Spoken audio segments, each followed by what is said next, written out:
एक दिन गौतम बुद्ध जी से मिलने एक गुरुजी अपने शिष्यों के साथ पहुंचे। गुरुजी ने कहा कि मुझे आपसे बहुत सारे प्रश्न पूछना है, आप अभी मेरे प्रश्नों के उत्तर दें। बुद्ध ने कहा कि मैं तुम्हारे सभी प्रश्नों के उत्तर दूंगा, लेकिन तुम्हें मेरी एक बात माननी होगी। गुरुजी ने कहा, ठीक बताइए, आपकी बात क्या है? बुद्ध ने कहा कि तुम्हें 1 साल तक मौन व्रत धारण करना होगा। उसके बाद तुम जो भी पूछना चाहते हो पूछ सकते हो, और मैं 1 साल बाद तुम्हें सारे प्रश्नों के जवाब दूंगा। गुरुजी ने बुद्ध की बात मान ली और मौन व्रत धारण कर लिया। धीरे धीरे वह मौन की वजह से ध्यान में उतरने लगा। उसका मन भी शांत होने लगा। सभी प्रश्न खत्म होने लगे। 1 साल बीत गया। तब बुद्ध ने उससे कहा कि अब तुम अपने प्रश्न मुझसे पूछा सकते हो।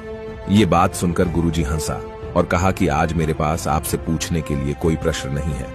तब बुद्ध ने कहा कि जब तक किसी व्यक्ति का मन शांत नहीं होता है, उसके मन में ढेरों प्रश्न उठते रहते हैं।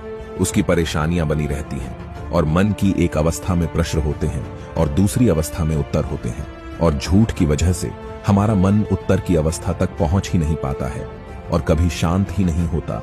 इसलिए मौन की वजह से हमारा मन दूसरी अवस्था में पहुंच जाता है, जहां हमारे पास उत्तर ही उत्तर होते हैं। निष्कर्ष,